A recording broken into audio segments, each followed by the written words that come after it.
Good morning students.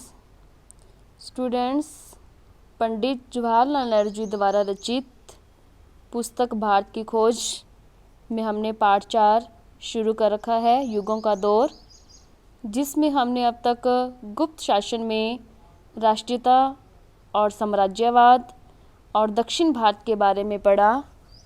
आज हम शांतिपूर्ण विकास और युद्ध के तरीके के बारे में पढ़ेंगे कि उसमें पंडित जवाहरलाल नेहरू जी ने क्या लिखा है। बार बार हमलों और एक के बाद दूसरे साम्राज्य की स्थापना का जो संक्षिप्त में छोटा ब्यौरा प्रस्तुत किया गया, उसके बीच देश में शांतिपूर्ण और व्यवस्थित शासन के लंबे दौर रहे हैं। मौर्य, कुषाण, गुप्त और दक्षिण में आंध्र, चालुक्य, राष्ट्रकूट के अलावा और भी राज्य ऐसे हैं जो 200-300 वर्षों तक कायम रहे। इनमें लगभग सभी राजवंश देशी थे। कुषाणों जैसे लोगों ने भी, जो उत्तरी सीमा पार से आए थे, जल्दी अपने आप को इस देश और इसकी सांस्कृतिक परंपरा के अनुरूप ढाल लिया। जब कभी दो राज्यों के बीच युद्ध हुआ या कोई आंतरिक राजनीतिक आंदोलन होता था, तो आम जनता की जीवनचर्या में बहुत कम हस्तक्षेप किया जाता था।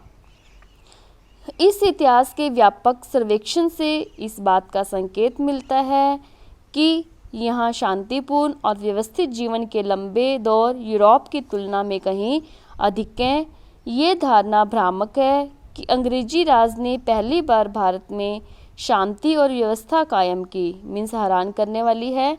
अलबत्ता यह सही है कि जब भारत में अंग्रेजी शासन कायम हुआ, उस समय देश अवनति की पराकाष्ठा पर था। राजनीतिक और आर्थिक व्यवस्था टूट चुकी थी। वास्तव में यही कारण था कि वह राज यहाँ कायम हो सका। अब प्रगति बनाम सुरक्षा। भारत में जिस सभ्यता का निर्माण किया गया, उसका मूल आधार स्थिरता और सुरक्षा की भावना थी। इस दृष्टि से वह उन तमाम सभ्यताओं से कहीं अधिक सफल रही जिनका उदय पश्चिम में हुआ था। वन व्यवस्था और संयुक्त परिवारों पर आधारित सामाजिक ढांचे ने इस उद्देश्य को पूरा करने में सहायता की। यह व्यवस्था अच्छे बुरे के भेद को मिटाकर सबको एक स्तर पर ले आती है और इस तरह व्यक्तिवाद की भूमिका इसमें बहुत कम रह जाती है। यह दिलचस्प बात है कि जहाँ भारतीय दर्शन अत्यधिक व्यक्तिवादी है और उसकी लगभग सारी चिंता व्यक्ति के विकास को लेकर है, वहाँ भारत का सामाजिक ढांचा सामुदायिक था और उसमें सामाजिक और सामुदायिक रीति रिवाजों का कड़ाई से पालन करना पड़ता था। इस सारी पाबंदी के बावजूद पूरे समुदाय को लेकर बहुत लचीलापन भी था। ऐसा कोई कानून या सामाजिक नियम नहीं था जिसे रीति रिवाज से बदला न जा सके। यह भी संभव था कि नए समुदाय अपने अलग अलग रीति रिवाजों, विश्वासों और जीवन व्यवहार को बनाए रखकर बड़े सामाजिक संगठन के अंग बने रहें। इसी लचीलेपन ने विदेशी तत्वों को आत्मसात करने में सहायता की। समन्वय केवल भारत में बाहर से आने वाले विभिन्न तत्वों के साथ नहीं किया गया, बल्कि व्यक्ति के बाहरी और भीतरी जीवन तथा मनुष्य और प्रकृति के बीच समन्वय करने का प्रयास दिखाई पड़ता है। इस सामान्य सांस्कृतिक पृष्ठभूमि ने भारत का निर्माण किया और इस पर विविधता के बावजूद एकता की मोहर लगाई। राजनीतिक ढांचे के मूल में स्वशासी ग्राम व्यवस्था थी। राजा आते जाते रहे, पर यह व्यवस्था नींव की तरह कायम रही। बाहर से आने वाले नए लोग इस ढांचे में सिर्फ सही हलचल पैदा कर पाते थे। राजसत्ता चाहे देखने में कितनी निरंकुश लगती हो, रीति रिवाजों और वैधानिक बंधनों से कुछ इस तरह नियंत्रित रहती थी कि कोई शासक ग्राम समुदाय के सामान्य और विशेषाधिकारों में आसानी से दखल नहीं दे सकता था। इन प्रचलित अधिकारों के तहत समुदाय और व्यक्तित्व दोनों की स्वतंत्रता एक हद तक सुरक्षित रहती थी। ऐसा लगता है कि ऐसे हर तत्व ने जो बाहर से भारत में आया और जिसे भारत ने जज्ब कर लिया, भारत को कुछ दिया, उसे बहुत कुछ लिया। जहाँ वह अलग थलग रहा, वहाँ वह अंततः नष्ट हो गया और कभी कभी इस प्रक्रिया में उसने खुद को या भारत को नुकसान पहुंचाया। अब हम भारत का प्राचीन रंगमंच इसके बारे में पढ़ेंगे। भारतीय रंगमंच अपने मूल में, संबंध विचारों में और अपने विकास में पूरी तरह स्वतंत्र था, मीन्स आजाद था। इसका मूल उद्गम ऋग्वेद की उन ऋचाओं और संवादों में खोजा जा सकता है जिनमें एक हद तक नाटकीयता है। रामायण और महाभारत में नाटकों का उल्लेख मिलता है। कृष्ण लीला से संबंधित गीत, संगीत और नृत्य नाच में इसने आकार ग्रहण करना आरंभ कर दिया था। ईस्वी पूर्व 6वीं या 7वीं शताब्दी के महान व्याकरण पाणिनि ने कुछ नाट्य रूपों का उल्लेख किया है। पाणिनि ने व्याकरण की रचना की थी। रंगमंच की कला पर रचित नाट्यशास्त्र को ईसा की 3वीं शताब्दी की रचना कहा जाता है। ऐसे ग्रंथ की रचना तभी हो सकती थी जब नाट्य कला पूरी तरह विकसित हो चुकी हो और नाटकों की सार्वजनिक प्रस्तुति आम बात हो। अब यह माना जाने लगा है कि नियमित रूप से लिखे गए संस्कृत नाटक ईस्वी पूर्व 3वीं शताब्दी तक पूरी तरह प्रतिष्ठित हो चुके थे। जो नाटक हमें मिले हैं उनमें पहले के ऐसे रचनाकारों और नाटकों का अक्सर हवाला दिया गया है जो अभी तक नहीं मिले हैं। ऐसे नाटककारों में एक भास था। इस शताब्दी के आरंभ में उसके 13 नाटकों का एक संग्रह खोज में मिला है। अब तक मिले संस्कृत नाटकों में प्राचीनतम नाटक अश्वघोष के हैं। वह ईस्वी सन के आरंभ के ठीक पहले या बाद में हुआ था। वे ताड़पत्र पर लिखित पांडुलिपियों के अंश मात्र हैं और आश्चर्य की बात यह है कि ये गोबी रेगिस्तान की सरहदों पर तूफान में मिले हैं। अश्वघोष धर्मपरायण बौद्ध हुआ। उसने बुद्ध चित्र नाम से बुद्ध की जीवनी लिखी। यह ग्रंथ बहुत प्रसिद्ध हुआ और बहुत समय पहले भारत, चीन और तिब्बत में बहुत लोकप्रिय हुआ। यूरोप को प्राचीन भारतीय नाटक के बारे में पहली जानकारी 1789 ईस्वी में तब हुई जब कालिदास के शकुंतला का सर विलियम जोन्स कृत अनुवाद प्रकाशित हुआ। सर विलियम जोन्स के अनुवाद के आधार पर जर्मन, फ्रेंच, डेनिश और इटालियन में भी इसके अनुवाद हुए। गेटे पर इसका गहरा प्रभाव पड़ा और उसने शकुंतला की अत्यधिक प्रशंसा की। कालिदास को संस्कृत साहित्य का सबसे बड़ा कवि और नाटककार माना गया है। उसका समय अनिश्चित है, पर संभावना यही है कि वह 4वीं शताब्दी के अंत में गुप्त वंश के चंद्रगुप्त द्वितीय विक्रमादित्य के शासनकाल में उज्जैनी में था। माना जाता है कि वह दरबार के 9 रत्नों में से एक था। उसकी रचनाओं में जीवन के प्रति प्रेम और प्राकृतिक सौंदर्य के प्रति आवेग का भाव मिलता है।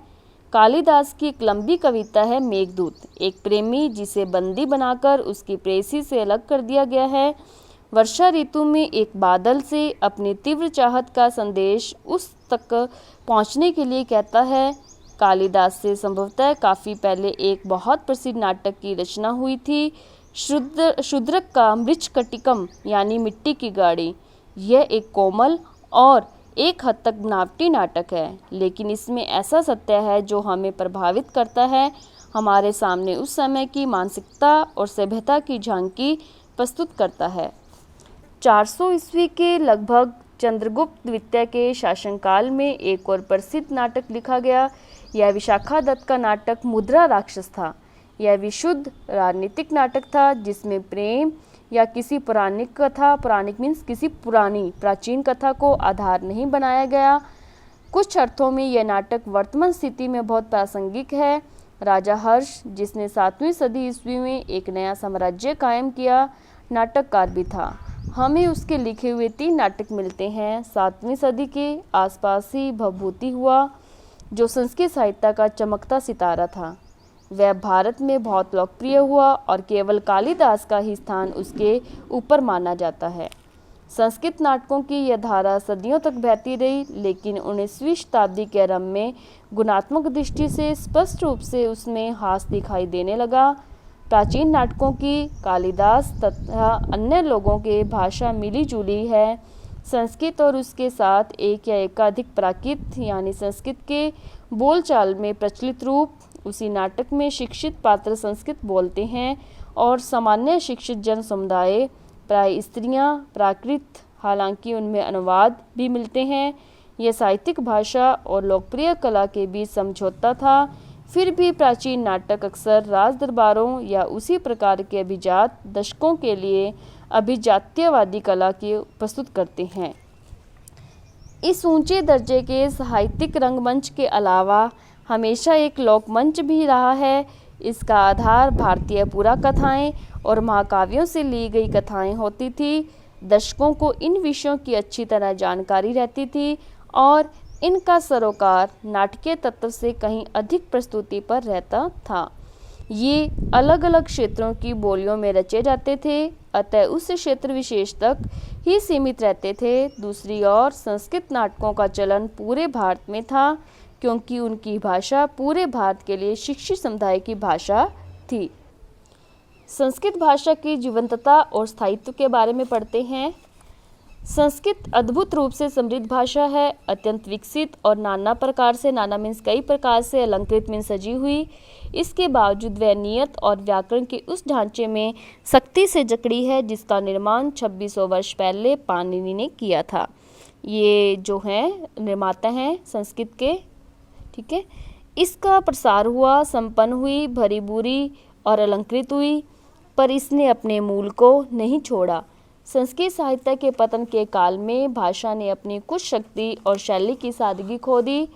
सर विलियम जोन्स ने 1784 में कहा था, संस्कृत भाषा चाहे जितनी पुरानी हो, उसकी बनावट अद्भुत है। यूनानी भाषा के मुकाबले यह अधिक पूर्ण है, लातीनी के मुकाबले अधिक उत्कृष्ट है और दोनों के मुकाबले अधिक परिष्कृत है।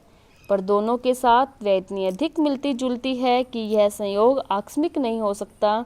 यह साफ पहचाना जा सकता है कि इन सभी भाषाओं का स्रोत एक ही है, जो शायद अब मौजूद नहीं रहा है।